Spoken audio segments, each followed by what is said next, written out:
सनातन की इस पवित्र परंपरा में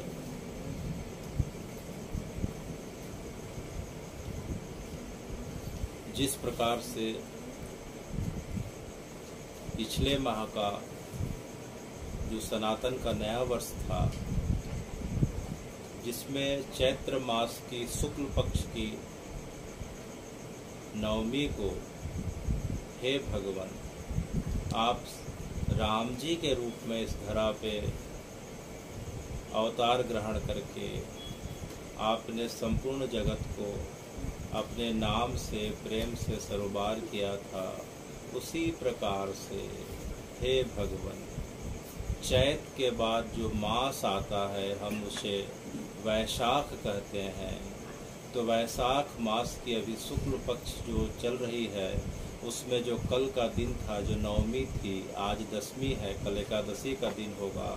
तो उस नवमी के दिन हे भगवान जो श्री जी हैं वह श्री जानकी के रूप में राम जी की जो आने वाले समय में जो भार्या के रूप में पूरे जगत में प्रतिष्ठित हुई हैं, तो उस जानकी जी का प्रादुर्भाव या अवतरण हे भगवान वैशाख मास की शुक्ल पक्ष की नवमी का दिन जो कल के दिन पड़ा था, हे भगवान वह वर्तमान बिहार के पटना से करीब 133 किलोमीटर की दूरी पे सीतामढ़ी नाम की जो जगह है वह सीता जी के नाम से जगत में विख्यात है। तो सीतामढ़ी जिला से, सीतामढ़ी नाम की जगह से जो 5 किलोमीटर की दूरी पे एक गांव पड़ रहा है जिसे हम पुनौरा कहते हैं, उस पुनौरा नाम के गांव में हे भगवान जब त्रेता का समय था, तब जो राजा जनक के राज्य में जब अकाल की स्थिति निर्मित हो गई थी, तो उनके मंत्रियों के द्वारा और उनके जो है गुरुजनों के द्वारा, वामदेव के द्वारा, श्री वामदेव जी के द्वारा आपको जो है इस जमीन पे इस हल का इस प्रकार से कृषि कार्य का आदेश दिया जाता है, अर्थात कर्म योग की शिक्षा दी जाती है। तो जब आप इस जगह पे, इस पुनौरा नाम की जगह पे जब आप कर्म योग में उद्धत थे, तो हे भगवान उसी जगह पे श्री जानकी जी का प्रागट्य हुआ। तो वह जगह जो है पुनौरा कहलाती है और वह जिला जो है सीतामढ़ी है, पटना से करीब 33 किलोमीटर की दूरी पे। और जब भगवान का समय था जिसे हम त्रेता कहते हैं, तो वह पूरा का पूरा जो है क्षेत्र मिथिला में आया करता था।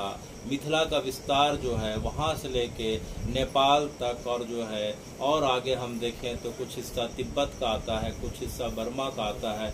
इतना बड़ा मिथिला अर्थात राजा जनक का जो है राज्य का विस्तार हुआ करता था।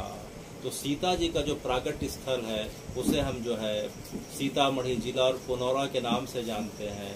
और वहाँ से लगा हुआ एक थोड़ा से दूर में एक जो है एक गांव दिखाई पड़ रहा है, उस गांव को जो है हम फुलवारी कहते हैं। क्या कहते हैं? फुलवारी कहते हैं। तो हे भगवान यह फुलवारी वही जगह है जिसमें आने वाले समय में सीता जी अपनी सखियों के साथ रोज जो है उनके राज्य का, उनके महल का यह बगीचा हुआ करता था। तो इसी बगीचे में रोज जो है शंकर जी और पार्वती जी की आराधना के लिए वो फूल चुनने आया करती हैं। तो फूल से वह जगह का नाम फुलवारी पड़ता है। और आपका जो महल वर्तमान में काठमांडू के पास जनकपुरी नाम की जगह पे स्थित है। तो इस प्रकार से परंपरा के हिसाब से जो तिथि पड़ रही थी कल की, वह वैशाख शुक्ल पक्ष की नवमी थी और उसमें श्री जानकी जी का प्रादुर्भाव दिवस जो है तब से लेकर आज तक मनाया जा रहा है। तो इस प्रकार से सनातन की जो परंपरा है, और उस परंपरा में एक अद्भुत बात देखने को यह मिल रही है कि राजा जनक जो है हल चलाने के पहले सबसे पहले आशीर्वाद लेते हैं, वह जो है शंकर जी से लेते हैं, महादेव जी से लेते हैं। तो महादेव जी से शंकर जी से उन्होंने जब आशीर्वाद लिया तभी उन्हें विश्वास हो गया था, अंदर की प्रेरणा आ गई थी कि अब साक्षात जो है अब शक्ति का प्रादुर्भाव होगा और शक्ति आते ही पूरे जगत में हरियाली छा जाएगी और जनकपुरी में मिटी हुई अकाल की छाया हट जाएगी। तो हे भगवान महादेव से आपने आशीर्वाद लिया, तब से लेके आज तक जो है उस जगह पे जो शिव जी का मंदिर है उसे हम जो है श्री हलेश्वर महादेव के नाम से जानते हैं। किस नाम से? श्री हरीश्वर महादेव के नाम से। यह जगह सीतामढ़ी से 5 किलोमीटर की दूरी पे पुनौरा नाम की जगह पे स्थित है। तो हे भगवान, इस प्रकार से आपकी परंपरा बढ़ रही है। तो राम सबसे पहले आते हैं, उसके पश्चात जो है श्री जी अर्थात जानकी जी का आना होता है। इसी क्रम में हे भगवान, जब त्रेता के बाद जब द्वापर आता है तो द्वापर में आप कृष्ण के रूप में आ जाते हैं। और इस प्रकार से हम देखते हैं कि भगवान 11 वर्ष 4 महीने 15 दिन की अवस्था तक जो है वृंदावन में रहते हैं। उसके पश्चात अक्रूर जी के साथ अब मथुरा चले गए। मथुरा में भगवान को अब जो है वृंदावन की बहुत याद आ रही है, यमुना जी की याद सता रही है। हमने सुना था भगवान के सखाओं की याद आ रही है, उन गोपियों की याद आ रही है, अपने माता पिता नंद बाबा और यशोदा मैया की याद आ रही है।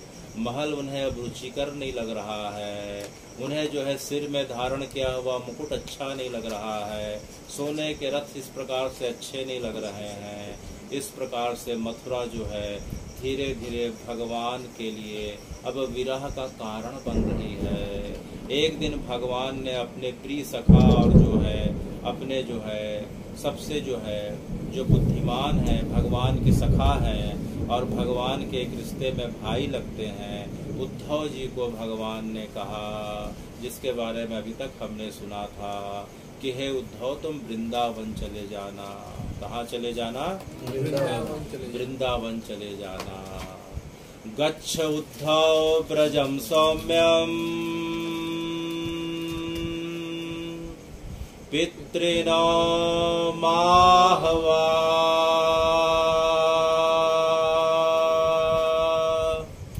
गोपीनां मदवियोगधिम् मत्सन्देशै विमोचया ते मन्मनस्का मदप्राणा मदर्थे त्यक्त देहिका ये त्यक्त लोक धर्मान तान विभर्म्यहम् मैता प्रेयसां पृष्ठे दुरस्थे गोकुल स्त्रिया स्मरन्त्यो अंग विमुहन्ति विरह उत्कंठ विहला धारयन्ति अतिकृच्छेण प्रायः प्राणान् कथञ्चना प्रत्यागमन संदेशैर्बल्लवो ते मद आत्मिका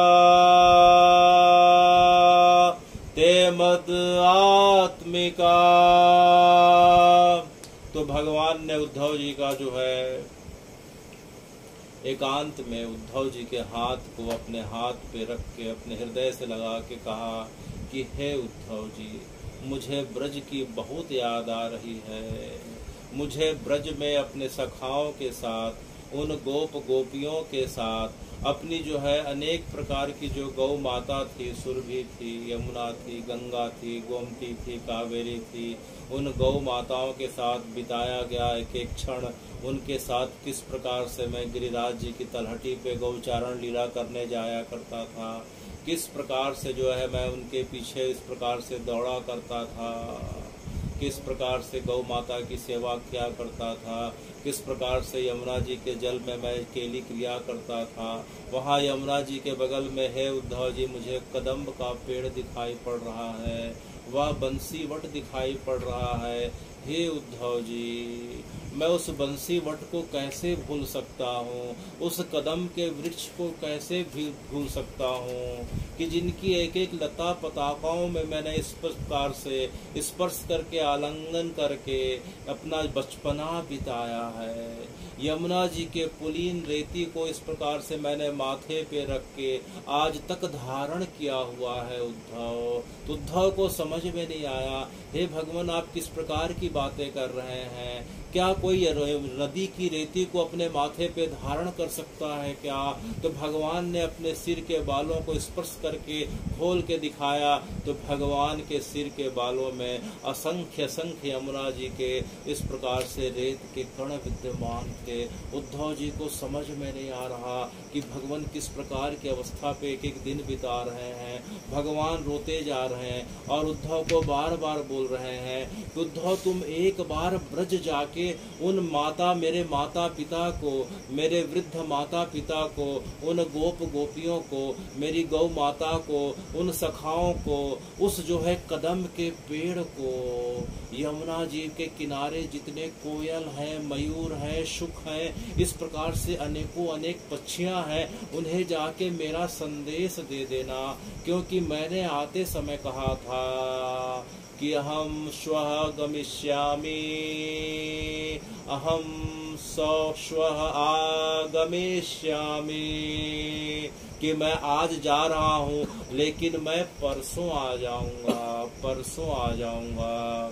लेकिन हे उद्धव जी, परसों की बात करते करते अब तो बरसों बीत गए हैं। अब मैं तो आत्मग्लानि के बोध से भरा जा रहा हूँ। अब लगता है कि मैं सीधे नहीं जा सकता। तो एक काम करो, तुम मेरा दूत और माध्यम बन के तुम जो है वृंदावन चले जाना। क्योंकि उस जगह पे जाने के बाद जब तुम देखोगे तो क्या देखेंगे भगवान? ते मद मनस्का मद प्राणा मदर्थे त्यक्त देहिका, ये त्यक्त लोक धर्मान तान विभर्मि अहम्। ब्रजमंडल में, वृंदावन, गोकुल, नंदगांव, बरसाना में जितने भी लोग हैं, चाहे स्त्री हो, चाहे पुरुष हो, चाहे बाल हो, चाहे वृद्ध हो, चाहे पशु हो, चाहे पक्षी हो, हे भगवान, सभी गोपी कहलाते हैं। क्या कहलाते हैं? गोपी कहलाते हैं। क्यों? क्योंकि गोपी का अर्थ यह होता है कि गो अर्थात इंद्रिय और पी अर्थात पी जाना। जो अपने समस्त इंद्रियों से, 10 इंद्रियों के माध्यम से, आंखें देख रही हैं तो केवल कृष्ण को देख रही हैं, कान सुन रहे हैं तो केवल कृष्ण कथा सुन रहे हैं, जिह्वा अगर बात कर रही है तो केवल कृष्ण कृष्ण कृष्ण कह रही है, मन सोच रहा है तो केवल कृष्ण के बारे में और उनकी लीलाओं के बारे में सोच रहा है, हाथ किसी को भी स्पर्श कर रहे हैं तो ऐसा लग रहा है कि हम कृष्ण के श्री चरण कमल को स्पर्श कर रहे हैं।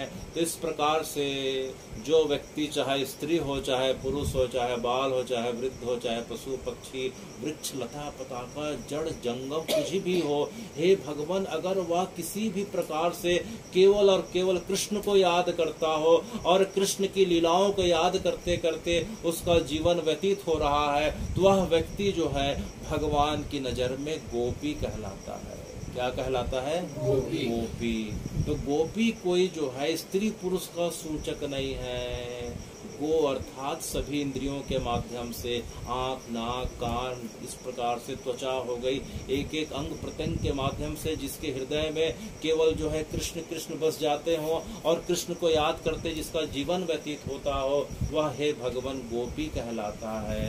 इसीलिए भगवान कहते हैं, ते मद मनस्का मद प्राणा मदर्थे त्यक्त देहिका, ये त्यक्त लोक धर्मान तान विभर्मि अहम्। ये त्यक्त जो है, ये ते मद मनस्का मद प्राणा, अर्थात जो है ब्रज के जितने भी लोग हैं, यहाँ जितने बैठे हुए लोग जो इस समय केवल और केवल अपने भाव को केवल जो है श्री कृष्ण के चरणों में जिन्होंने अर्पित कर दिया है, भगवान उनके लिए कह रहे हैं, ये मन मनस्का मद प्राणा मदर्थे त्यक्त देहिका, कि जिन्होंने जो है अपने मन को मुझ में अर्पित कर दिया हो, और जिनके प्राण अब खुद के प्राण नहीं रह गए उद्धव, उनके प्राण तो उसी समय निकल गए थे जिस समय मैं वृंदावन से रथ में बैठ के अक्रूर जी के साथ निकल गया था। तो हे भगवान, वे जीवित कैसे हैं? बस वे मेरे नाम के सहारे और मेरे लीलाओं को याद करके जीवित है उद्धव। उनके प्राण तो मेरे साथ निकल गए थे।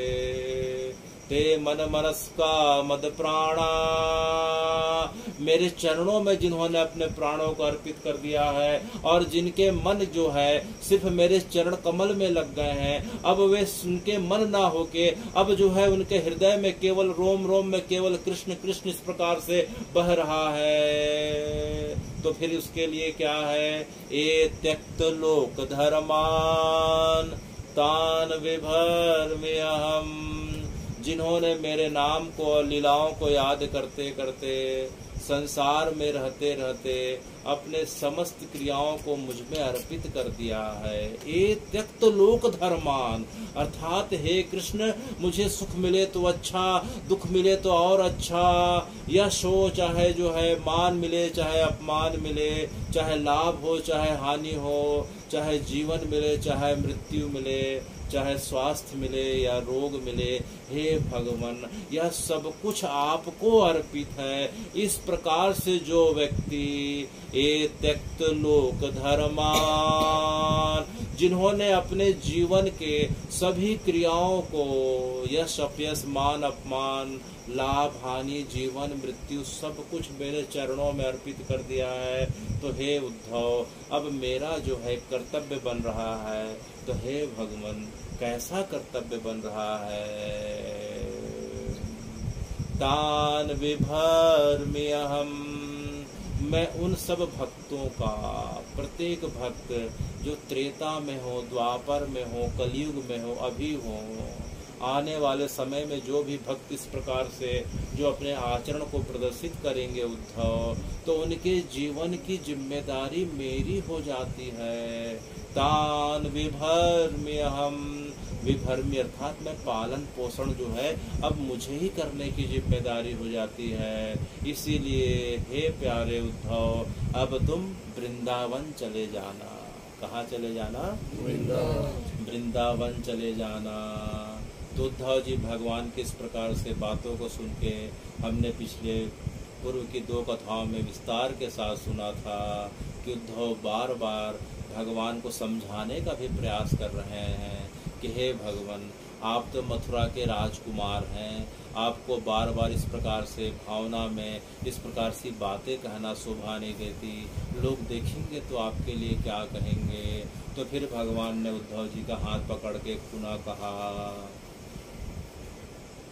उद्धव तुम मेरे साथ अभी मेरी ब्रज की लीलाओं को और ब्रज के लोगों को ठीक से नहीं जान पाए हो भैया, इस प्रकार से बातें कर रहे हो। क्योंकि अब भगवान अगले श्लोक में कह रहे हैं, मयिता प्रेयसाम प्रेष्ठे दुरस्थे गोकुले स्त्रिया स्मरन्तो अंग विमुहन्ते विरह उत्कंठ विहला। हे उद्धव, तुम्हें अभी ब्रज के बारे में ठीक से पता नहीं है, उस वृंदावन के रहने वाले लोगों के बारे में ठीक से पता नहीं है। हे भगवान, जिस प्रकार से मथुरा के लोग हैं उस प्रकार से वृंदावन के लोग भी होंगे। यहाँ भी लोगों के 2 हाथ पैर आँख कान है, उस प्रकार से वहाँ के भी लोग होंगे, उनमें कुछ इस प्रकार से कुछ। तो भगवान ने कहा कि उद्धव तुम्हारी बातें तो बिल्कुल सही है, लेकिन जो वृंदावन में है, जो ब्रज में है, उद्धव यहाँ नहीं दिख रहा है। तो क्या नहीं दिख रहा है?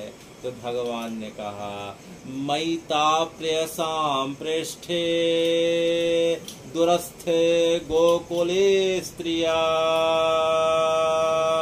कि जो गोकुल है, नंदगांव है, बरसाना है, वृंदावन है, वहाँ के रहने वाले जितने भी लोग हैं उद्धव, अभी हमने सुना कि सब गोपियां हैं, चाहे बाल हो, चाहे वृद्ध हो, चाहे स्त्री हो, चाहे पुरुष हो, तो हे भगवान उसमें क्या पड़ता है, ऐसी क्या बात हो गई।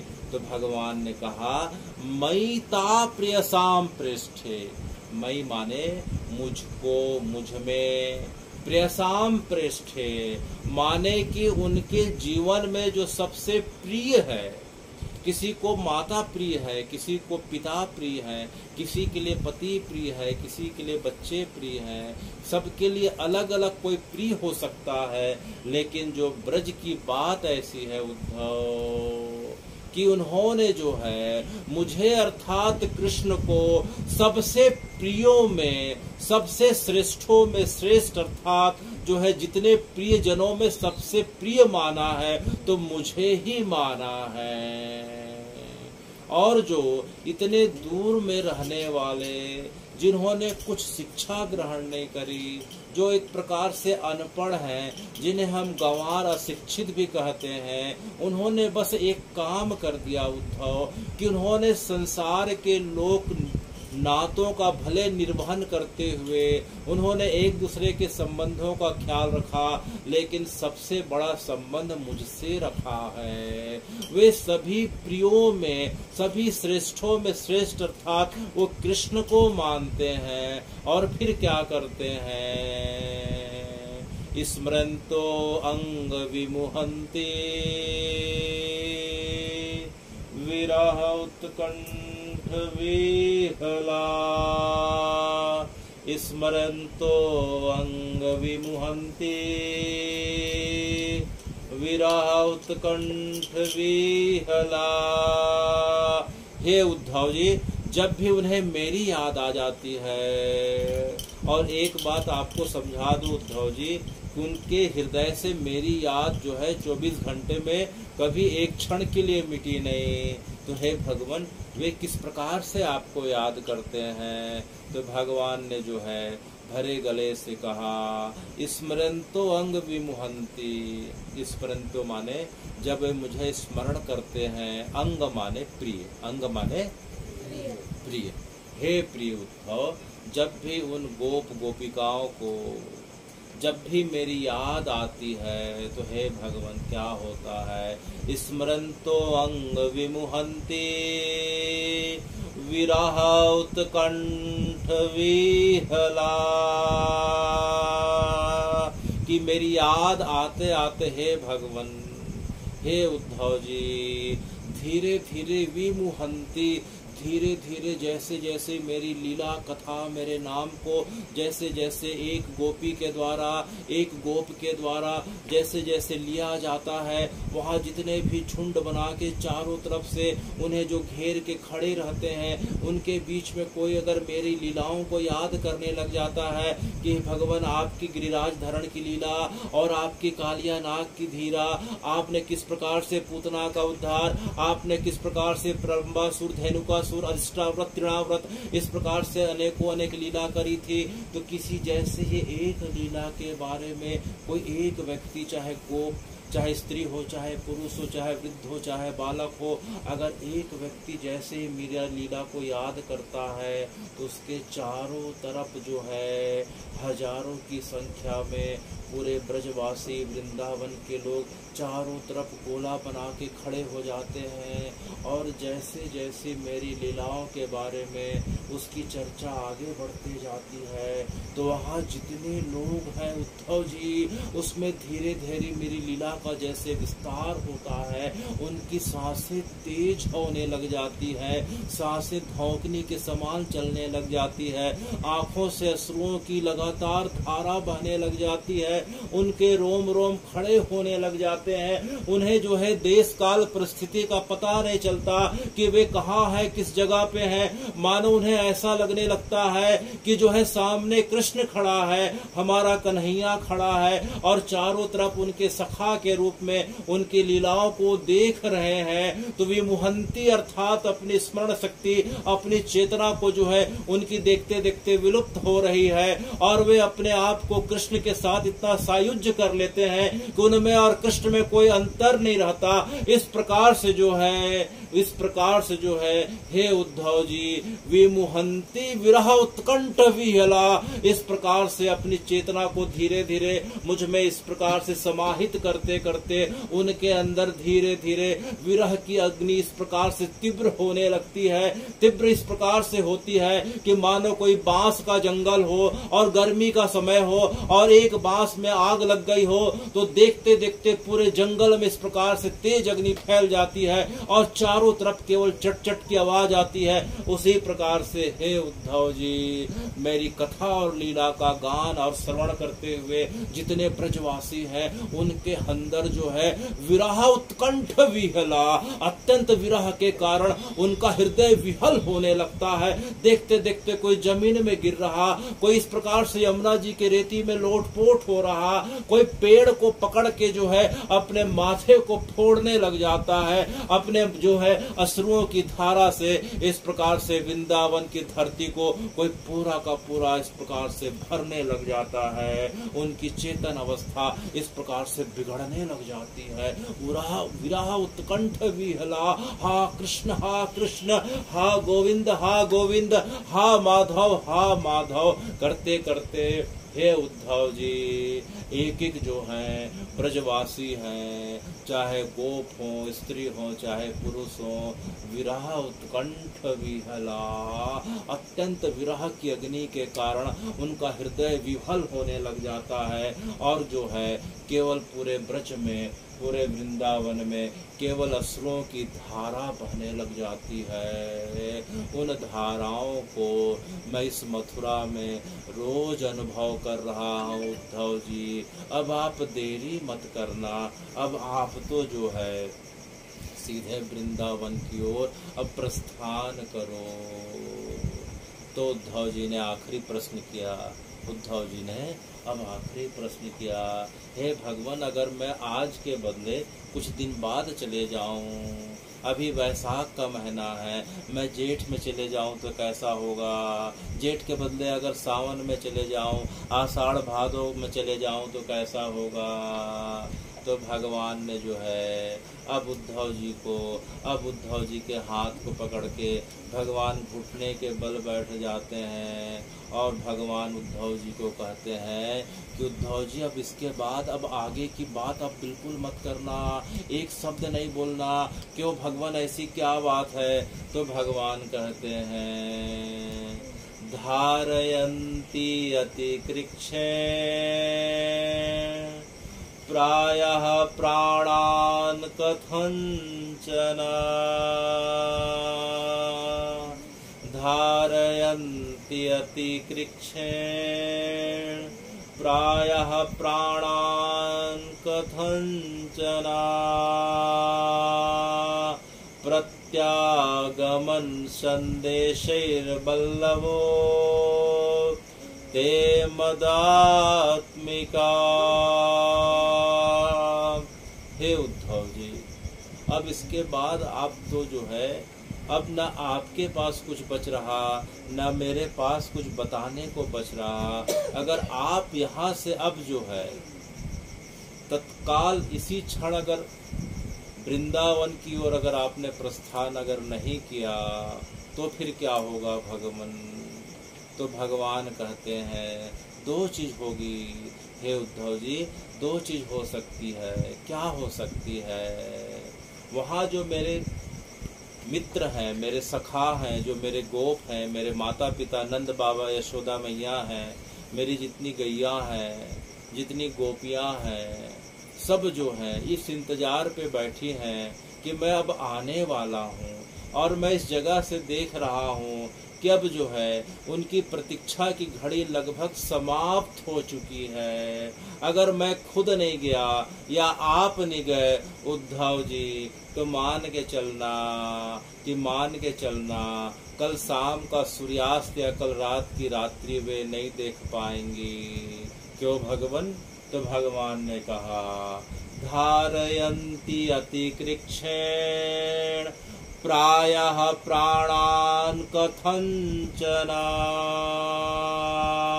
धारयन्ति माने उन्होंने धारण करके रखा है, उन ब्रजवासियों ने, उन गोप गोपियों ने, उन मेरे गैयाओं ने, गौ माताओं ने, मेरे सखाओं ने, मेरे माता पिता ने बड़ी मुश्किल से, धारयंती अति माने बड़ी मुश्किल से, कृक्षेण माने बहुत मुश्किल से, बहुत मुश्किल से, बहुत कठिनाई से, प्रायः प्राणान कथंचना, प्राणान माने अपने प्राणों को। हे उद्धव जी, मेरे पूरे के पूरे ब्रजवासियों ने सिर्फ और सिर्फ इसी आस से कि अब मैं जो है उनके पास आने वाला हूँ, इसी आस को जीवित रखते रखते अपने प्राणों को बहुत मुश्किल से अपने हृदय में धारण करके रखा है।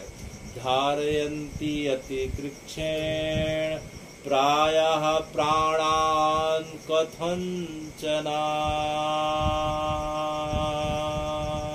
अगर उद्धव, अगर आप नहीं पहुंच पाए, कल शाम तक अगर आप नहीं पहुंच पाए, तो फिर क्या होगा कि उनके जो प्राण है, उस विरह अग्नि इतनी तीव्र हो गई है कि उनके रहे सहे जो प्राण मेरी लीलाओं और कथाओं को और मेरे नाम को याद करके अभी तक उनके हृदय में रुके हुए थे, वे मान के चलना उद्धव जी कि कल रात तक जो है उनके प्राण वहां से। तो भगवान की इस बात को सुन के उद्धव जी सहसा खड़े हो जाते हैं और भगवान को बोलते हैं कि हे भगवान, अब आप बिल्कुल चिंता मत करें। तो भगवान ने कहा बस वे इसी आस पे टिके हुए हैं। किस आस पे भगवान? प्रत्यागमन संदेशैर बल्लवो ते मदात्मिका। प्रत्यागमन अर्थात वापस आने के इस प्रकार से संदेश को मान के, उन्हें पता है कि मैंने अगर कह दिया कि मैं आऊंगा, तो इसी संदेश को जो है उन्होंने हृदय से लगा रखा है कि प्रत्यागमन माने अर्थात मैं मथुरा से वापस आऊंगा। प्रत्यागमन संदेशैर बल्लवो, बल्लवे माने गोपियां, ब्रज के जितने लोग हैं इसी आस में बैठे हैं कि मैं एक दिन जो है वापस आऊंगा। प्रत्यागमन संदेशैर बल्लवो ते मदात्मिका। ते मद आत्मिका का अर्थ जो है कि जिन्होंने जो है सब कुछ छोड़ के, जिन्होंने अपने हृदय में मुझे धारण करके रखा है, या फिर जो है जिन्होंने अपने प्राण को जो है मेरे चरणों में अर्पित कर दिया है, ऐसे व्यक्ति, ऐसे गोप, ऐसे जन जो है मद आत्मिका कहलाते हैं, मेरे आत्मा के नजदीक रहने वाले। इसीलिए है उद्धव जी, अब आप देरी बिल्कुल ना करें, अब तो आप जाके ब्रज चले जाएं। और ब्रज जाने के बाद फिर आप क्या करेंगे? तो भगवान यहाँ पुनः बता रहे हैं, गच्छुद्धव ब्रजम सौम्यम पितृणां माहवा। सबसे पहले आप जो है मेरे माता पिता अर्थात नंद बाबा और यशोदा मैया के घर में चले जाना। अच्छा, ऐसा क्यों भगवान? भगवान ने कहा कि जब से उद्धव जी, जब से मैं वृंदावन छोड़ के आया हूँ, तब से लेके आज तक जो है मेरी यशोदा मैया आज तक अपने जो है घर के रसोई में नहीं गई है। उनकी रसोई तब से लेके आज तक ठंडी पड़ी है, आज तक वे भोजन नहीं करी हैं। यह सुन के उद्धव जी को बड़ा आश्चर्य हुआ, हे भगवान, आप किस प्रकार की बातें कर रहे हैं, तो वे जीवित कैसे हैं? तो भगवान ने कहा कि वे भोजन कर ही नहीं सकती हैं। बोले क्यों? क्योंकि उनका नियम था कि जब तक स्वयं मेरे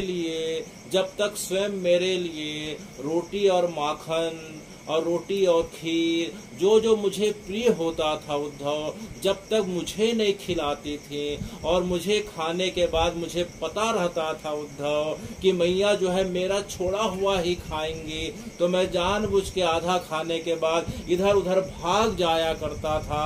तो मैया जब देखती थी कि मैं जगह से चला गया, तो वह धीरे से मेरे छोड़े गए भोजन को प्रसाद समझ के पहले नंद बाबा को दिया बोला करती थी और खुद पाया करती थी उद्धव, आज मुझे वृंदावन छोड़े इतने वर्ष हो गए हैं। उनका जो है प्रसाद जो है, जिसको माध्यम बना के उनका भोजन प्रसाद बना करता था, वह तो मथुरा आ गया है, तो वे भोजन कैसे ग्रहण करेंगे?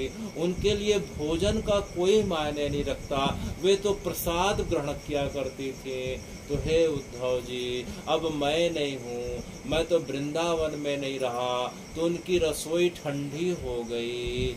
वे जो है इस प्रकार से इतने वर्षों तक केवल और केवल हे भगवान, वे बिना भोजन के कैसे जीवित हैं? तो भगवान ने कहा, वे मेरे नाम के सहारे मेरी लीलाओं को याद कर कर के जीवित हैं। कभी नंद बाबा यशोदा मैया को कथा बताते हैं, कभी यशोदा मैया नंद बाबा को मेरे बारे में बताती हैं। तो इस प्रकार से बताते बताते कब दिन से रात हो जाती है और रात से दिन हो जाता है, कब उन्हें झपकी लग जाती है। इस प्रकार से जब दोनों कई बार थक जाते हैं, जब उनके आंखों से लगातार आंसुओं के झरने बहते रहते हैं, तो कभी इस प्रकार से रोहिणी मैया आ जाती हैं, कभी जो है मेरे चाचा आ जाते हैं, कभी दादा आ जाते हैं, कभी जो है उपनंद महाराज आ जाते हैं, कभी सदानंद आ जाते हैं, कभी मेरी चाची आ जाती हैं, कभी मेरी बड़ी माँ आ जाती हैं। तो बड़ी मुश्किल से कथा बताते बताते, जब मेरी कथा करते करते, जब उनके आंख से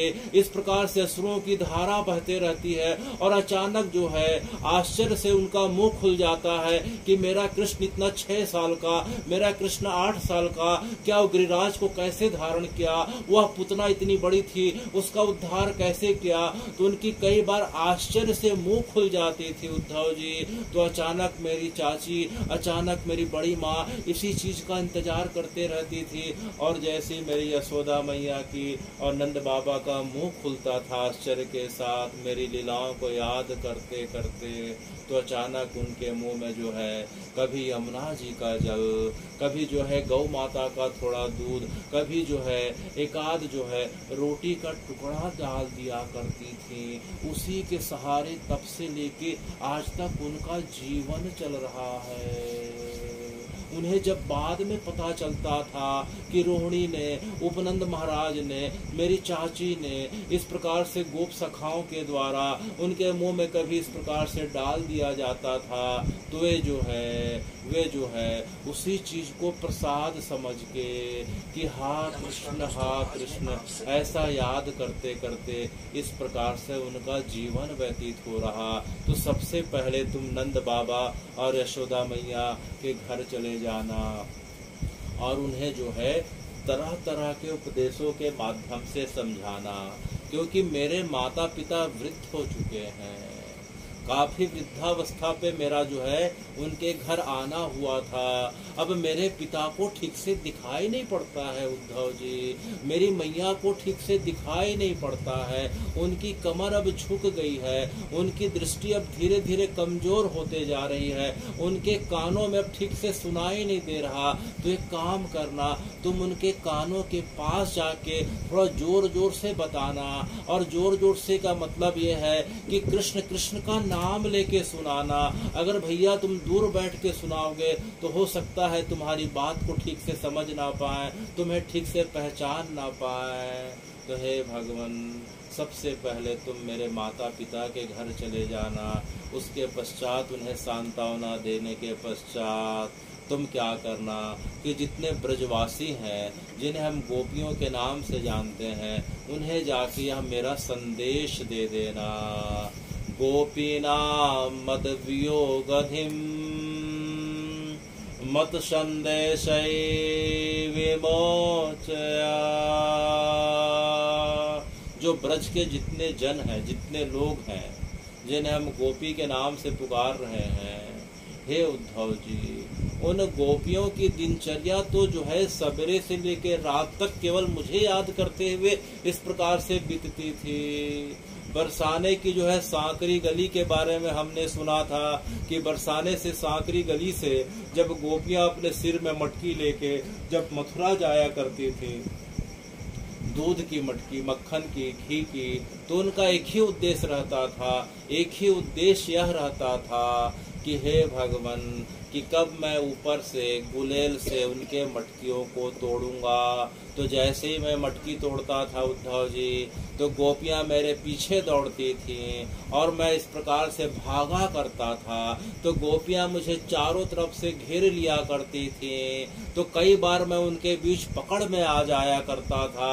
तो उन गोपियों के द्वारा कोई कान पकड़ के कि लाला तू बड़ी शैतानी करता है, लाला तू हमारी रोज मटकी फोड़ देता है, लाला अच्छी बात नहीं है करके कोई गोपी मेरा कान उमेटती थी, कोई मुझे चपत लगाती थी। तो उसमें जो कोई बड़ी गोपी रहती थी उद्धव, जिसकी उम्र जो है करीब करीब 60-70 साल की रहती थी, वह उन छोटी गोपियों को डांटा करती थी कि अरे ललिता री विशाखा तू किस प्रकार की कर रही है, ये लाला तो बड़ा छोटा है, इसके कान ऐठना नहीं, देख तो कान कितने लाल हो गए, इस प्रकार की चपत क्यों लगा रही है, देख तो इसके जो है गाल सूज गए। यह बोलते बोलते जो है बड़ी गोपी दोनों को हटा के मुझे को इस प्रकार से लाला को अपने अंक में भर लेती थी और अपने हाथ से मेरे सिर और पीठ को सहलाने लगती थी। हे उद्धव, हे उद्धव, इस प्रकार से ब्रज के एक एक जो है गोप हैं, गोपी हैं, मेरे जो सखा हैं, मेरा जो सखा है उद्धव, मेरा जो सबसे प्रिय सखा है वह पेंधा है। वह कौन है? पेंधा। पेंधा है। हे भगवान, वह पेंधा कौन है? आपने अनेक सखाओं के नाम बताए, तनसुख बताए, मनसुख बताए, पेंधा बताए, सभ्य बताए, सुग्रीव बताए। तो ये पेंधा आपका प्रिय सखा क्यों है? तो भगवान ने कहा कि जो है पेंधा जो है एक पैर से कमजोर है, अर्थात उसे पोलियो है, वह लंगड़ा के चलता है उद्धव, वह शारीरिक दृष्टि से अत्यंत कमजोर है और जो है कमजोर होने के कारण लोग उसे जो है हंसी मत उड़ाएं करके मैं हमेशा उसे अपने साथ रखता था। अच्छा, और क्या होता था भगवान, जब हम लोग आपस में खेल खेला करते थे उद्धव, जब हम लोग आपस में कुश्ती का खेल खेला करते थे, तो मैं बाकी लोग को तो जो है कई बार पटक दिया करता था, लेकिन पेंधा के साथ जब मेरी कुश्ती होती थी तो पेंधा जो है जैसे ही अपने कमजोर पैर से मुझे इस प्रकार से मारता था तो मैं तत्काल गिर जाता था और मुझे गिरा देख के पेंधा मेरे छाती पे चढ़ जाया करता था और मेरे कान को इस प्रकार से उठा के जोर जोर से ऐसा करता था कि देखो कृष्ण, मैं तुमसे जीत गया, कन्हैया मैं तुमसे ताकतवर हूँ। तो मैं जोर जोर से चिल्लाता था कि पेंधा छोड़ दे, छोड़ दे, छोड़ दे पेंधा, मुझे बड़ा जो है इस प्रकार से दर्द हो रहा है। तो पेंधा इस प्रकार से अत्यंत खुश होके मेरे छाती से उठ जाया करता था। तो पेंधा को मैंने कभी आज तक उद्धव कभी इस प्रकार से कभी पता नहीं चलने दिया। और तो और पेंधा के पास एक बाल हुआ करती थी, उस समय एक छोटी सी गेंद हुआ करती थी, उसी गेंद को जब मैंने एक लात मारी तो यमुना जी में चले गई। पेंधा जोर जोर से चिल्लाने लगा और बोला कि कन्हैया मेरी गेंद को वापस नहीं दे, नहीं तो मैं नंद बाबा को बताऊंगा और तेरी खूब पिटाई होगी। तो मैं डर के मारे कान पकड़ लिया, उसमें भी जो है वह नहीं माना, मैं डर के मारे कांपने लगा। पेंधा जोर जोर से चिल्ला रहा था मेरी गेंद ला के दे, मेरी गेंद ला के दे। तो हे उद्धव जी, मैं इतना डर गया था, मेरे सखा सब खड़े हो गए, इतना डर गया था कि अगर मैं गेंद ला के नहीं देता तो उद्धव जो है पेंधा मेरी पिटाई करवा देता। तो मैं तत्काल यमुना जी में छलांग लगा देता हूँ और जाके देखता हूँ वह गेंद तो जो है कालिया नाग के पास है। किसके पास है? कालिया नाग के पास। तो इस प्रकार से मैंने पेंधा के लिए यमुना जी में छलांग लगाई और कालिया को उद्धार करके उसे गेंद वापस करी। तो मेरा जो सखा जो है, जो पेंधा है, आज भी वृंदावन की सीमा के बाहर मेरा इंतजार कर रहा होगा। जिस जगह पे वृंदावन की सीमा समाप्त होती है और मथुरा की सीमा प्रारंभ होती है, हे उद्धव जी, आप जाके जरूर देखना कि मेरे सखा मेरा इंतजार कर रहे होंगे। तब उद्धव जी को यह बात समझ में आ गई। तब फिर क्या हुआ? तब जो है इति उक्त उद्धव राजन संदेशा भर्तु आदरात, इति उक्त उद्धव राजन संदेशै भर्तु आदरात, आदाय रथम आरूढ़ प्रयो नंद गोकुलम प्रयो नंद गोकुलम इति उक्त संदेशो राजन। इति माने इस प्रकार से, उक्त माने कहे गए, संदेश माने कृष्ण के द्वारा कहे गए संदेश। उक्त राजन जो है कि जो है इस कथा को सुखदेव जी परीक्षित को सुना रहे हैं। किसे सुना रहे हैं और किस जगह पे सुना रहे हैं? सुखताल पे सुना रहे हैं। तो इसीलिए राजन शब्द आया कि सुखदेव जी इस कथा को, श्रीमद् भागवत की कथा को, उद्धव जी की ब्रज यात्रा को परीक्षित जो राजा हस्तिनापुर के थे उन्हें सुना रहे हैं। इति युक्त उद्धव राजन संदेशो भर्तु आदरात। भर्तु माने भरतार माने स्वामी मालिक, भर्तु भरतार माने स्वामी मालिक, आदरात माने अत्यंत आदर के साथ उद्धव जी ने भगवान के इस प्रकार से बताए गए संदेश और चिट्ठी को अत्यंत आदर के साथ सिर नीचे करके उन्हें प्रणाम करके ग्रहण किया। फिर क्या किया? आदाय रथम आरूढ़ प्रयो नंद गोकुलम। आदाय माने लेकर, आदाय माने लेकर, संदेश को लेकर, पत्र को लेकर। आदाय रथम माने रथ, रथम माने रथ, आरूढ़ माने बैठकर। संदेशों को लिया, भगवान को प्रणाम किया और भगवान के दिए गए रथ में और भगवान के दिए हुए वस्त्र और मोर पखा को धारण करके भगवान के द्वारा इस प्रकार से सब कुछ प्रदान किए गए सब वस्तुओं को और रथ को ग्रहण में करके बैठ के प्रयो नंद गोकुलम। प्रयो माने, प्रयो माने चल पड़े, प्रयो माने प्रस्थान कर दिए। कहाँ प्रस्थान कर दिए? नंद गोकुलम। नंद माने नंद महाराज का, गोकुल माने घर, वृंदावन की ओर चल पड़े। इति उक्त उद्धव राजन संदेशो भर्तु आदरात आदाय रथम आरूढ़ प्रयो नंद गोकुलम। भगवान ने उद्धव जी को क्या किया कि सबसे पहले अपना पीताम्बर वस्त्र दिया। क्या दिया? पीताम्बर वस्त्र दिया। उद्धव जी जो हैं भगवान के समान ही दिखते हैं। उद्धव जी के लंबाई, चौड़ाई, चेहरा, रंग, लगभग बातचीत, चलना, उठना, बैठना, हंसना सब कुछ भगवान से मिलता है, क्योंकि भगवान के जो है भगवान के चाचा के लड़के हैं। और कहीं कहीं आता है भगवान के बड़े पिताजी देवभाग अर्थात वासुदेव के जो भैया हैं उनका नाम देवभाग था, उनके पुत्र हैं अर्थात चचेरे भाई हैं। तो लगभग जो है उद्धव जी और भगवान में बड़ी समानता दिख रही। तो भगवान को लगा कि अगर मैं सीधे जाऊंगा या तो मेरे प्राण निकल जाएंगे या मुझे अचानक देख के ब्रजवासियों के प्राण मत निकल जाए। तो जो बीच का रास्ता है तो उद्धव लगभग मेरे समान दिखता है, उनकी जो है हाल चाल लगभग जो है मेरे जैसे दिखती है और मुझसे ज्यादा जो है बातचीत करने में, समझाने में बड़ा चतुर है।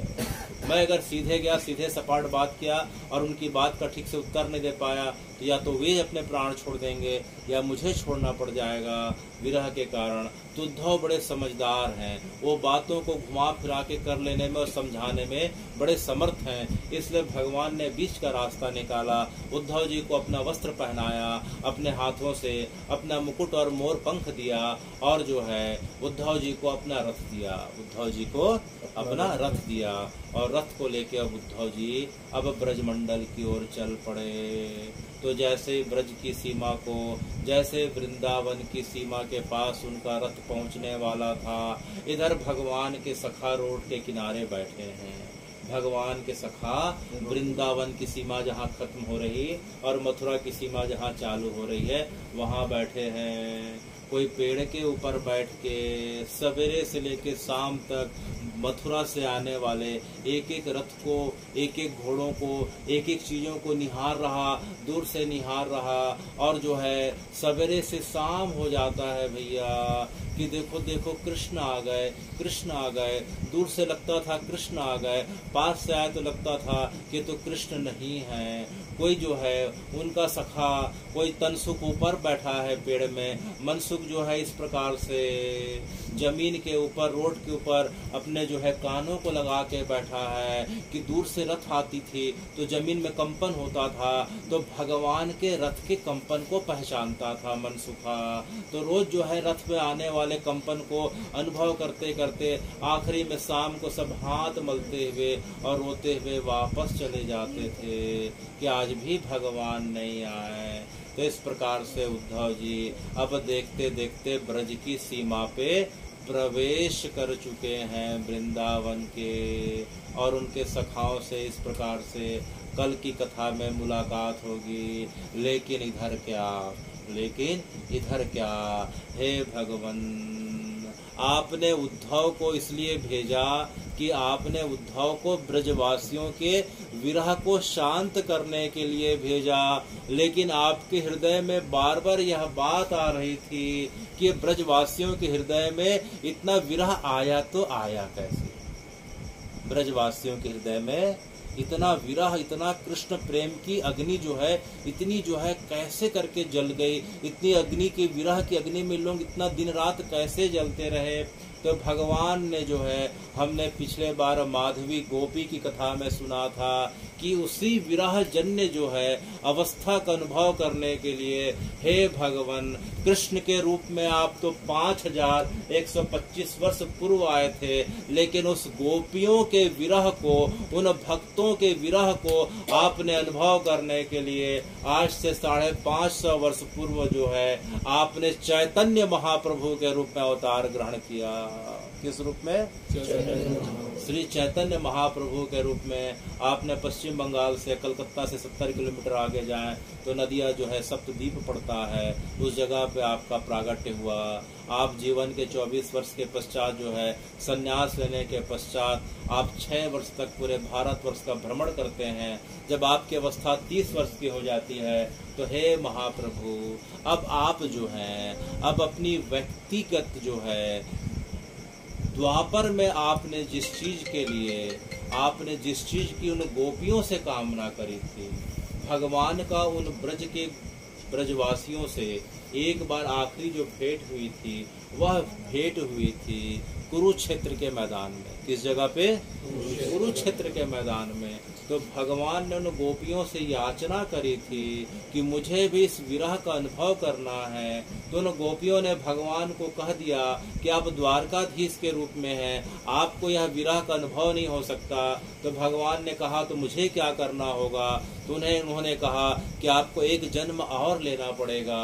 तो भगवान ने कहा कि अगर मुझे तुम्हारे विरह का अनुभव अगर चाहिए तो एक क्या, मैं कई जन्म ले सकता हूँ, लेकिन मेरी भी एक शर्त है। बोले क्या? कि आपको भी जो है मेरे जन्म की उस लीला में आप लोग को भी सहभागी बनना पड़ेगा। तो भगवान का जो है आज से 550 वर्ष पूर्व जो है राधा और कृष्ण का जो युगल स्वरूप का जो है प्रागट्य होता है, वह श्री चैतन्य महाप्रभु के रूप में होता है। और उनके जो है हम अभी सुनेंगे कि उनके आसपास जो है उस विरह को, उस विरह अवस्था को संभालने के लिए उनके जितने भी मित्र थे, उनके जितने भी भक्त थे, वह द्वापर के सब कोई गोपियां हैं, कोई मंजरिया हैं। तो चैतन्य महाप्रभु 30 वर्ष के पश्चात जो है केवल और केवल जगन्नाथपुरी में निवास कर रहे हैं। कौन सी जगह पे? श्री जगन्नाथपुरी में। 30 वर्ष के पश्चात आने वाले 18 वर्ष तक जिस जो है 18 वर्षों की लीला को हम जो है नीलांचल लीला कहते हैं। क्या लीला कहते हैं? नीलांचल लीला कहते हैं। तो भगवान जो है चैतन्य महाप्रभु राधा और कृष्ण के जो है युगल अवतार हैं, और 18 वर्ष जो है केवल और केवल विरह की अवस्था को जानने के लिए आपने जगन्नाथपुरी में निवास किया। आपने जगन्नाथपुरी का चयन क्यों किया? आपने वृंदावन का क्यों नहीं किया? क्योंकि भगवान जो है कलयुग में केवल जो है जगन्नाथपुरी में निवास कर रहे हैं।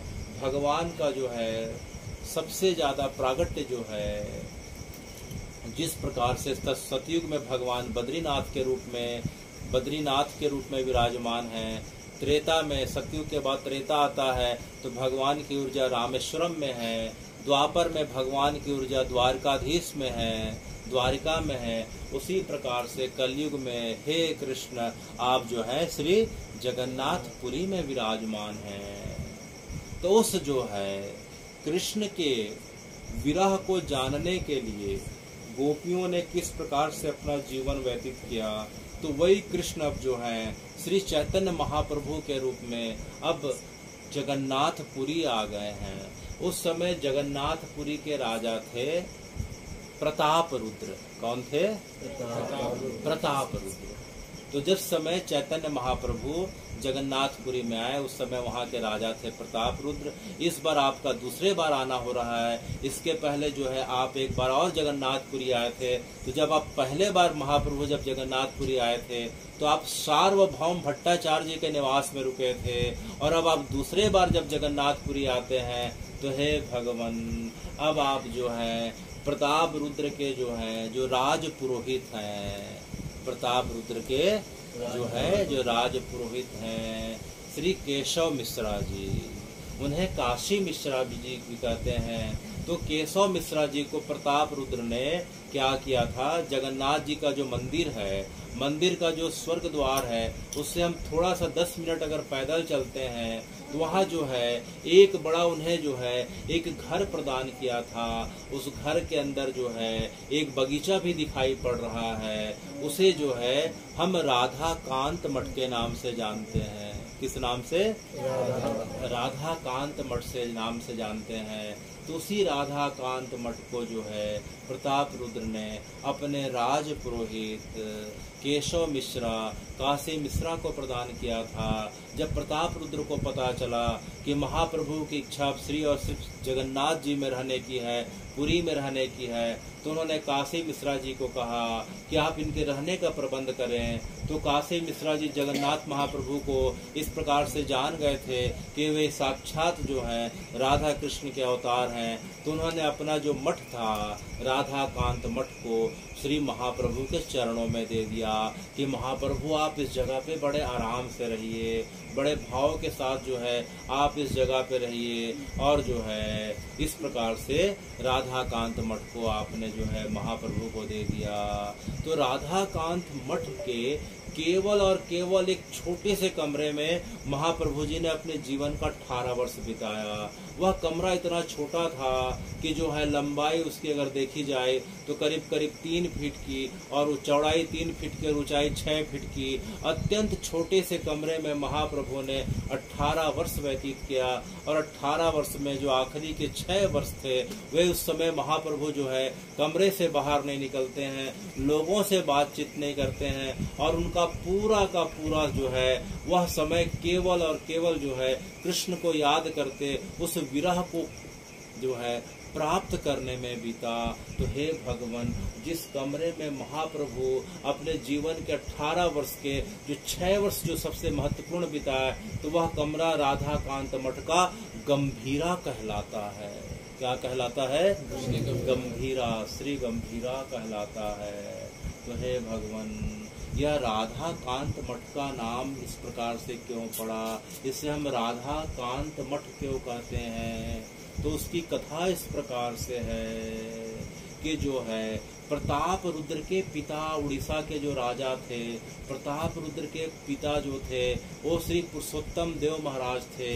एक बार जो है राज्य का विस्तार करते करते वे कांचीपुरम दक्षिण चले जाते हैं और वहाँ के राजा को परास्त करने के पश्चात जो है वहाँ से भगवान का 3 विग्रह उड़ीसा जगन्नाथपुरी लाते हैं। कितने विग्रह को लाते हैं? 3 विग्रह को लाते हैं। पहला विग्रह साक्षी गोपाल है। कौन है? हाँ, साक्षी गोपाल, जिसका भी सबने दर्शन किया। और दूसरे विग्रह जो है श्री भद्र गणेश जी हैं। हम जगन्नाथपुरी मंदिर जाएं तो मंदिर परिसर में पीछे तरफ जो है जो गणेश जी विराजमान है वे श्री भद्र गणेश या भड़ गणेश जी के नाम से जाने जाते हैं। और जो तीसरे विग्रह जो है वह श्री राधाकांत है। कौन है? श्री राधा। तो जब पुरुषोत्तम देव जी जब इन तीनों विग्रहों को लाए थे तो साक्षी गोपाल तो जो है रास्ते में रुक गए थे और वहीं अब जो है प्रतिष्ठित हो गए हैं, जिसके बारे में हमने सुना था। और गणेश जी जगन्नाथ मंदिर परिसर पे हैं और श्री राधाकांत जी भी जगन्नाथ जी के मंदिर में विराजमान थे। पुरुषोत्तम देव ने उन्हें भी उस जगह पे विराजमान कर दिया। उसके पश्चात पुरुषोत्तम देव के पश्चात जो है उनकी परंपरा में उनके पुत्र आ गए, प्रताप रुद्र आ गए। तो फिर क्या हुआ, एक दिन प्रताप रुद्र जो है रात को सोए थे, तो सोए सोए जो है अचानक जो है एक तेज प्रकाश हुआ और जो है तेज प्रकाश हुआ तो उनकी नींद खुल जाती है। तो देखते हैं कि उनके सामने जगन्नाथ जी खड़े हैं। कौन खड़े हैं? जगन्नाथ जी खड़े हैं। उन्हें बड़ा आश्चर्य हुआ, अपने पलंग से उठ जाते हैं, जगन्नाथ जी के चरणों में दंडवत करते हैं। बोले महाप्रभु आप इस समय मध्यरात्रि को यहाँ, आखिर बात क्या है? तो महाप्रभु जी उन्हें बोलते हैं बैठो बैठो, प्रताप रुद्र बैठो बैठो। महाप्रभु जी बताइए, कुछ विपदा आ गई, कुछ आ गई, बताइए मेरी क्या सेवा? मैं तो खुद दौड़े दौड़े चले आता, मैं तो आपकी सेवा के लिए। तो जो है जगन्नाथ जी ने कहा कि प्रताप रुद्र बैठो बैठो भैया बैठो, आखिर बात क्या है? बोले तुम देखो मेरी बड़ी अच्छी सेवा करते हो। बोले भगवान मेरी सेवा में कोई दिक्कत? बोले किसी प्रकार की कोई समस्या नहीं। देखो प्रताप रुद्र मैं तुम्हारी सेवा से बड़ा प्रसन्न हूँ, तुम्हारी अष्टयाम सेवा इतनी अच्छी चल रही है, महाराज और कुछ सेवा बढ़ानी हो तो बढ़ा देते हैं। बोले तुम्हारी सेवा बड़ी अच्छी है प्रताप रुद्र, तो और क्या कमी है महाराज? बोले कोई कमी नहीं है, तुम देखो मेरे लिए कितने अच्छे अच्छे मीठे पकवान बनाते हो, तुम्हारे यहाँ 500 रसोइये हर समय काम करते हैं, इतने चूल्हे में मेरे लिए भोजन बनता है, भोजन को साक्षात अन्नपूर्णा देवी देख रही हैं, इतने लोगों का तुम भंडारा करवा रहे हो, हजारों लोगों का, तो भगवान बताइए और कुछ सेवा का विस्तार। बोले नहीं बड़ी अच्छी सेवा कर रहे हो। यह बोलते बोलते जगन्नाथ जी का थोड़ा गला रूंध गया,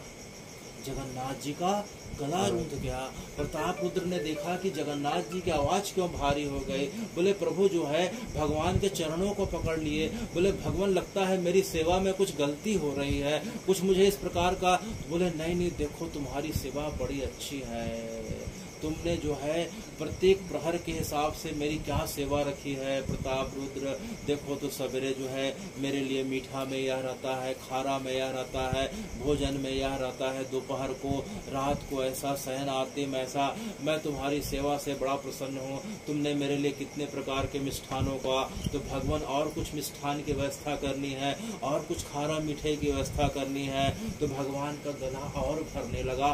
नहीं नहीं प्रताप रुद्र बड़ी अच्छी सेवा हो रही है, तो भगवान आखिर बात क्या है, आपका गला क्यों भर रहा? तो भगवान जो है और ज्यादा भावुक हो गए कि ऐसा है प्रताप रुद्र तुम्हारी सेवा बड़ी अच्छी है, तो भगवान आपका गला क्यों भारी हो रहा है? बोले क्या बताऊं कि जो तुमने जो है कुछ दिनों से कांचीपुरम से लाके राधाकांत को मेरे बगल में प्रतिष्ठित कर दिया, भगवान फिर क्या दिक्कत हो गई? बोले दिक्कत कुछ नहीं, सेवा बड़ी अच्छी है, कुछ तो बताइए भगवान। आखिरी में जगन्नाथ जी से रहा नहीं गया। जगन्नाथ जी ने कहा देखो जो है मेरे लिए जो है जितने भी जो प्रसादी आती है, तुम्हें तो पता है कि मुझे मीठा बहुत पसंद है, मुझे मीठा बहुत पसंद है और मीठा में रसगुल्ला बहुत पसंद है प्रताप रुद्र। तो हाँ भगवान रसगुल्ले में कुछ दिक्कत हो गई, कुछ मीठा कम हो गया क्या? तो भगवान ने कहा बिल्कुल कोई दिक्कत नहीं, लेकिन क्या बताएं ये जो राधाकांत को जब से तुम लाए हो ये पूरा का पूरा रसगुल्ला खुद खा जाता है और मेरे लिए तो कुछ बचता नहीं है।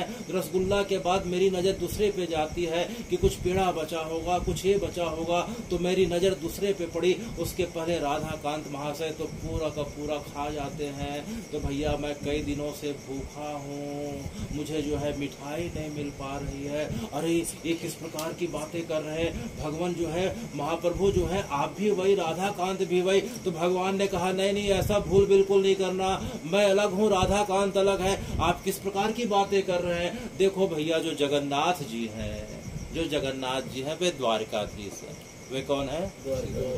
द्वारकाधीश है। और राजा की एक मर्यादा रहती है, राजा की एक मर्यादा रहती, न राजा सबके बीच जा सकता, न सबके बीच खा पी सकता, न कुछ इस प्रकार से हंसी मजाक कर सकता। तो भगवान ने कहा, हाँ प्रभु, आप तो यहाँ जगन्नाथ जी में द्वारकाधीश के रूप में विराजमान है, लेकिन ये राधाकांत क्या है? बोले राधाकांत अर्थात जो है यह मेरे वृंदावन का स्वरूप है। यह कुछ भी करे, इसको कोई कुछ नहीं बोल सकता। यह चोरी भी कर ले, ये किसी प्रकार का कुछ भी कृत्य कर ले, इसको तो कोई कुछ बोल नहीं सकता। इसीलिए क्या होता है कि जैसे तुम मेरे लिए प्रसाद के रूप में मिठाई लाते हो, ये दौड़ के आता है और दौड़ के पूरा का पूरा खा जाता है, और मैं संकोच के मारे किसी को बोल नहीं पाता हूँ। देखते देखते मेरा विग्रह अत्यंत जो है कृष्णकाय होता जा रहा है। तो यह सुन के जो है प्रतापरुद्र बड़े आश्चर्यचकित हो जाते हैं। उन्हें कुछ समझ में नहीं आता कि भगवान किस प्रकार की लीला कर रहे हैं। तो जो है अब प्रतापरुद्र को कुछ समझ में नहीं आया कि जो है राधाकांत भी वही, श्री जगन्नाथ जी भी वही। तो उनके चरणों में गिर पड़े कि हे भगवान, मुझे क्या करना चाहिए, आप ही बताएं। तो भगवान ने कहा, एक काम करो, ये राधाकांत तो बड़ा नटखट है, यहाँ इसके रखना ठीक नहीं है। तो क्या करें महाप्रभु, इन्हें जो है आपके जो है पुरोहित हैं केशव मिश्रा जी, आप उनके मठ में स्थापित कर दें और उनकी बड़े भाव के साथ सेवा करें। तो यह सुनते ही प्रतापरुद्र जो है बड़े खुशी के मारे नाचने लग गए।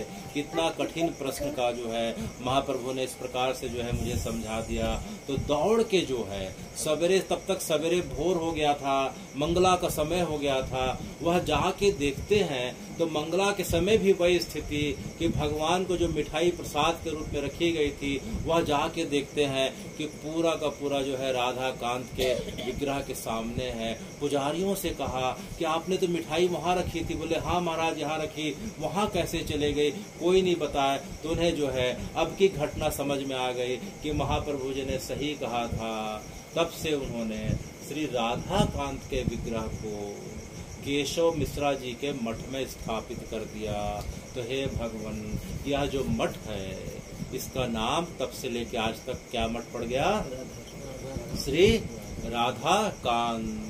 तो इसी राधाकांत मठ में महाप्रभु जी के द्वारा 18 वर्ष की जो लीला है उसमें जो है उन्होंने अपनी विरह जो है अवस्था का आस्वादन किया, और उसमें सबसे ज्यादा अपने आखिरी 6 वर्षों में उन्होंने उस व्यक्तिगत रूप से उस चीज को, उन्होंने उस विरह दशा को जानने का प्रयास किया। तो महाप्रभु की सेवा में मुख्य रूप से वहाँ 4 लोग हुआ करते थे। कितने लोग? 4। उस गंभीरा की सेवा में, जिस छोटे से कमरे में महाप्रभु जी जब उस विरह दशा का आस्वादन कर रहे थे, उन गोपियों की भाव का जब आस्वादन किया करते थे, तो हे भगवान, उनके साथ केवल मुख्य 4 लोग हुआ करते थे। एक थे राय रामानंद। एक कौन थे? श्री राय रामानंद जी। दूसरे हुआ करते थे श्री स्वरूप दामोदर दास जी, श्री दामोदर दास जी। और तीसरे श्री गोविंद स्वामी जी, श्री और चौथे हुआ करते थे श्री रघुनाथ दास गोस्वामी जी, श्री रघुनाथ दास गोस्वामी जी। तो इसमें जो राय रामानंद जी थे, श्री स्वरूप दामोदर दास जी थे, ये ललिता विशाखा के अवतार हैं। किसके अवतार हैं? भगवान के समय जो राधा जी के सखिया है उसमें ललिता विशाखा प्रधान है, तो ललिता विशाखा के अवतार हैं।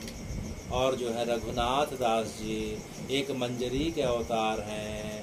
और रघुनाथ दास जी ने 18 वर्ष तक महाप्रभु का अंग संग पाया। कितने वर्ष तक? 18 वर्ष तक। जब से आप जगन्नाथपुरी में अपनी नीलांचल लीला के लिए आए, तब से रघुनाथ दास जी आपके साथ आ गए थे। रघुनाथ दास जी का जन्म जो है कलकत्ता हुबली, इस बार हुबली पढ़ते ही तो हुबली जैसे हम जो है रेलवे स्टेशन जो बोलते हैं, हुबली के पास एक गांव है, उसे सप्तग्राम कहते हैं। कौन सा ग्राम? सप्तग्राम में जो है उनका प्रागट्य हुआ। और जो है उनके पिता जो है 2 भाई थे, तो बड़े भाई की संतान नहीं थी, तो दोनों भाइयों के बीच इकलौते पुत्र थे। उनके पिता जो है उस एरिया के, उस क्षेत्र के बड़े जागीरदार थे। उस समय उनकी संपत्ति अरबों खरबों में थी, लेकिन उनके ऊपर महाप्रभु के नाम का इस प्रकार से प्रभाव पड़ा कि सब कुछ छोड़ के जो है महाप्रभु की सेवा में आ जाते हैं। और आप 18 वर्ष तक महाप्रभु जी की एक एक जो है लीलाओं का स्वादन किया। और आप ही के द्वारा महाप्रभु जी ने गंभीरा में उस नीलांचल लीला को एक एक जो है शब्दों के माध्यम से आपने ग्रंथ में आपने जो है इस प्रकार से एक एक जो है लीलाओं के बारे में लिखा। और महाप्रभु जी जब 48 वर्ष के पश्चात जब अपना शरीर छोड़ देते हैं तो आप वृंदावन आ जाते हैं। कहाँ आ जाते हैं? वृंदावन आ जाते हैं। आप उस समय रूप सनातन जी वृंदावन में आ गए थे, तो रूप सनातन जी की शरणागति स्वीकार करने के पश्चात हे रघुनाथ दास जी आप राधा कुंड में निवास करें। कौन सी कुंड में? श्री राधा कुंड में। और राधा कुंड में हमने सुना था कि दिन भर में जो है केवल 1 गिलास का 1/4 छाछ पी के रहा करते थे। और जो है आप जो है केवल और केवल महाप्रभु के नाम का, लीला का, कथा का आपने विस्तार किया। और पूरे जगत में जो है श्री महाप्रभु के बारे में, चैतन्य चरितामृत के बारे में हम जो सुनते हैं उसमें सबसे प्रमुख योगदान रघुनाथ दास गोस्वामी का है। तो रघुनाथ दास जी जो है इस प्रकार से देख रहे हैं कि महाप्रभु जी अब गंभीरा के उस कोठरी के अंदर हैं। महाप्रभु जी गंभीरा की कोठरी के अंदर हैं। देखते देखते रात हो गई। रात होते होते मध्य रात्रि का समय आ गया। और क्या हुआ कि स्वरूप दामोदर दास, राय रामानंद जो है भगवान की चरण सेवा करने के पश्चात, वो कमरा इतना छोटा है कि उसमें एक व्यक्ति बड़े मुश्किल से रह सकता है, दूसरे तीसरे की तो जो है जगह नहीं, तो जो है कमरे के बाहर आ जाते हैं और कुंडी को बंद कर देते हैं, खिड़की को भी बंद कर दिए। और बाहर में जो है एक एक व्यक्ति इस प्रकार से जो है पहरा दे रहा है कि महाप्रभु जी को कुछ तकलीफ नहीं होना चाहिए। तो भैया राय दामोदर दास जी आप 3 दिन से सोए नहीं हैं, आप थोड़ा झपकी ले लो। तो राय दामोदर जो है स्वरूप दामोदर को बोलते हैं नहीं नहीं आप झपकी ले लो, आप नहीं सोए हैं। तो दोनों एक दूसरे को समझा रहे हैं और महाप्रभु की कथा जो है सुनते बताते बताते झपकी आ गई। अचानक जो है अचानक उन्होंने देखा अरे अरे उनका जो है पैर गीला क्यों हो रहा। तो देखते हैं कि पूरा का पूरा जो है कमरे के अंदर से पानी बह रहा है। तो समझ में नहीं आया इतना पानी क्यों आ रहा। महाप्रभु ने जो है उस समय सोने के पहले एक थोड़े से लोटे में आधा लोटा पानी था, तो खिड़की से झांक के देखे लोटे का पानी तो ज्यों का त्यों था, लोटा गिरा हुआ नहीं था। तो फिर पानी कहाँ से आ रहा।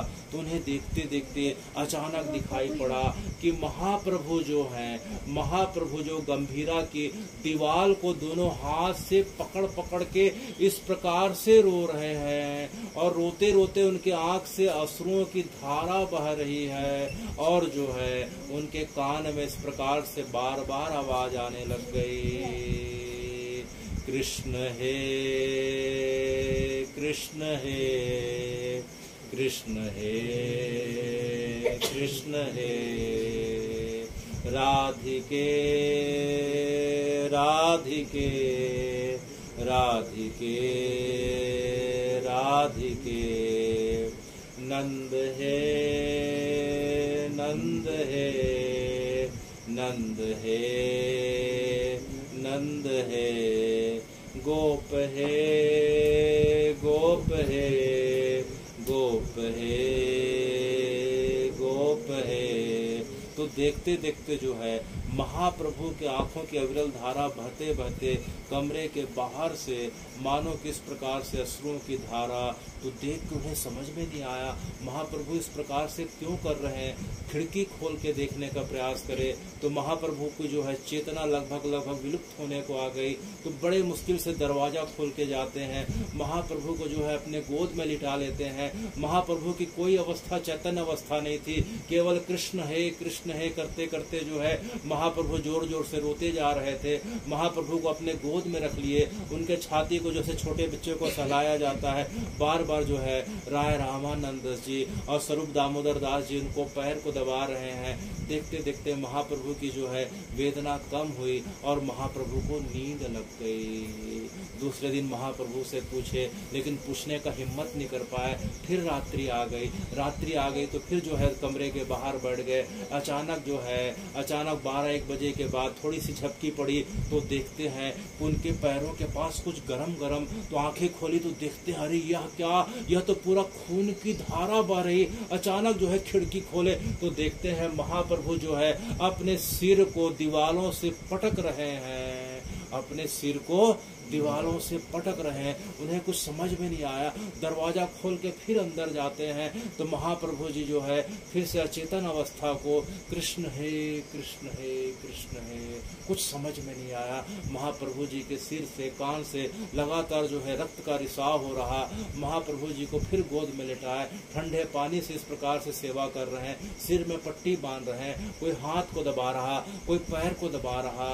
सवेरे महाप्रभु जी थोड़ा सामान्य हुए, लेकिन डर के मारे कोई पूछ नहीं पा रहे। महाप्रभु जी देखते देखते कई दिन व्यतीत हो गए, न भोजन ले रहे न पानी ले रहे, केवल कृष्ण है कृष्ण है कृष्ण है। आज जो है फिर देख रहे हैं, अचानक मध्य रात्रि को फिर देखते हैं कि अचानक जो है फिर से जो है खून की धार निकल रही। फिर दौड़ के जाते हैं, क्योंकि कमरा ऐसा था कि 2 व्यक्ति नहीं रह सकते थे आराम से, बड़े मुश्किल से जो है। तो उनको लगता था कि प्रभु को जो है तकलीफ मत हो, तो हमेशा बाहर आ जाते थे। फिर जाके देखते हैं महाप्रभु जो हैं दीवार से अपने नाकों को रगड़ रहे हैं और जो है केवल जोर जोर से चिल्ला रहे हैं, कृष्ण है कृष्ण है कृष्ण है। मरिबो मरिबो मरिबो उड़िया में बोल रहे हैं कि अब मैं मर जाऊंगा, मैं मर जाऊंगा, मैं मर जाऊंगा। कृष्ण है कृष्ण आके जो है मुझे दर्शन दे दो, नहीं तो अब मैं मर जाऊंगा। मरिबो मरिबो मरिबो बोलते बोलते अपने कभी नाक को रगड़ रहे हैं, कभी दीवार से महाप्रभु गंभीरा की दीवार को अपने नाकों से रगड़ रहे हैं। कभी वो देखते हैं कि जो है महाप्रभु घुटने के बल बैठ गए और जो है अपने नाक को जो है इस प्रकार से फर्श से रगड़ने लग जाते हैं। और रगड़ते रगड़ते उनकी विरह वेदना इतनी तीव्र हो गई, हे भगवान, कि उनके नाकों से जो है इस प्रकार से अश्रुपात जो है रक्त इस प्रकार से स्रावित होने लग जाता था।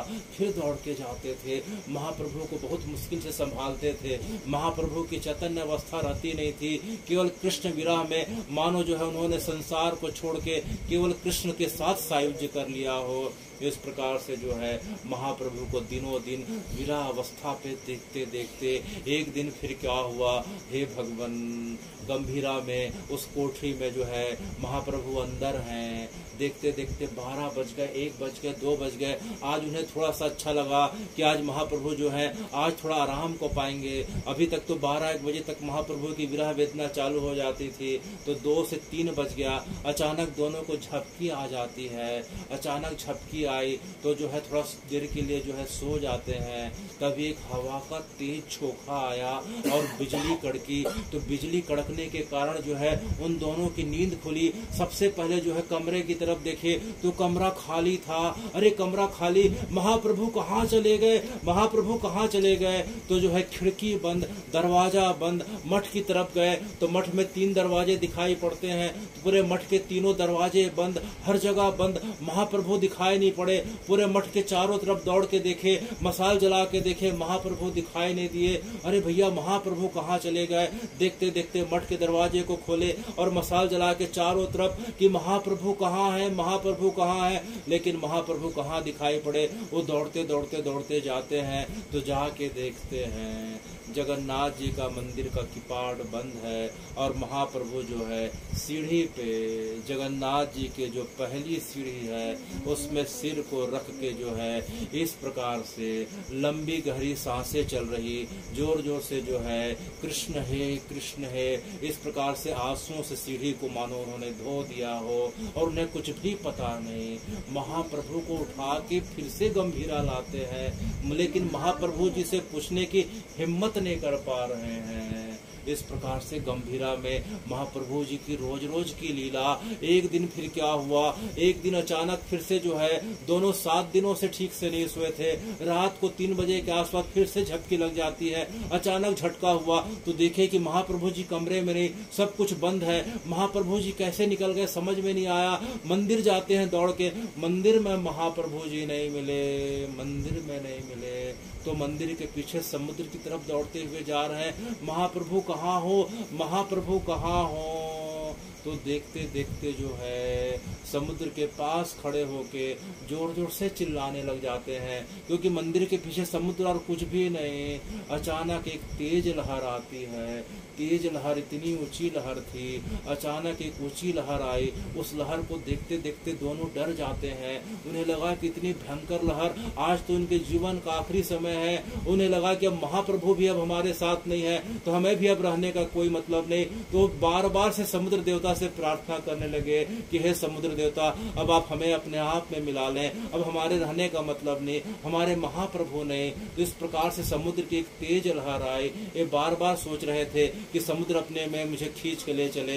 तो अचानक देखते हैं उनके अंग प्रत्यंग में, उनके पैरों के पास कुछ स्पर्श होता है। नीचे देखते हैं तो यह क्या, महाप्रभु जी एक कछुए का कार में, एक छोटे से स्वरूप में, एक जिस प्रकार से कछुआ अपने शरीर को सिकोड़ लेता है, कछुए के रूप में उनके पास पड़े थे। सिकुड़े हुए महाप्रभु जी, उन्हें कुछ समझ में नहीं आया। महाप्रभु जी को गोद में उठाते हैं, सबसे पहले पलटाते हैं, पलटाने के बाद उनके शरीर का, फेफड़े का पानी, पेट का पानी निकालते हैं, उसके बाद फिर सीधे रखते हैं। कुछ समझ में नहीं आ रहा। तो बस एक ही उपाय बचा कि केवल जो है, केवल महाप्रभु को केवल नाम सुनाया जाए। क्या सुनाया जाए? नाम सुनाया जाए। हरे कृष्णा हरे कृष्णा कृष्णा कृष्णा हरे हरे, हरे राम राम राम हरे हरे, हरे कृष्णा कृष्णा कृष्णा हरे हरे, हरे राम राम हरे हरे, हरे कृष्णा कृष्णा कृष्णा हरे हरे, हरे राम राम हरे हरे, हरे कृष्णा कृष्णा कृष्णा हरे हरे, हरे राम राम हरे हरे, हरे कृष्णा कृष्णा कृष्णा हरे हरे, हरे राम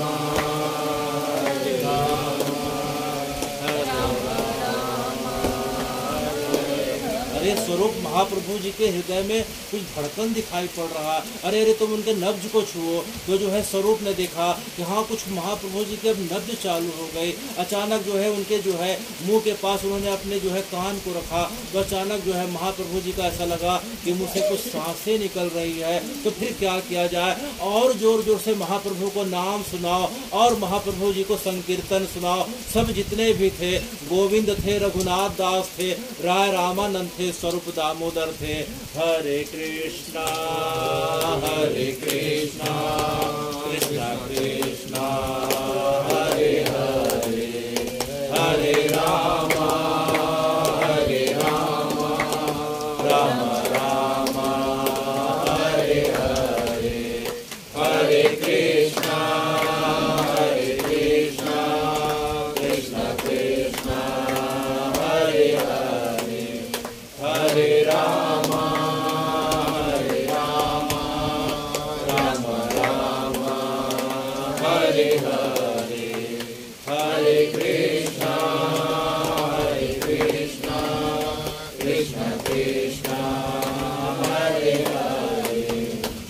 हरे राम राम राम हरे हरे, हरे कृष्ण कृष्ण कृष्ण हरे हरे, हरे राम राम राम हरे हरे। अचानक महाप्रभु की जो है आंखें खुल जाती हैं। यह देखते हैं जो है, यह देख के उन्हें जो है किसी का इस प्रकार से समझ में नहीं आया। महाप्रभु आंखें खोल लिए हैं और जो है रघुनाथ दास जी के आज गोद में है। किनके गोद में है? रघुनाथ दास जी महाप्रभु को अपने गोद में रखे हैं।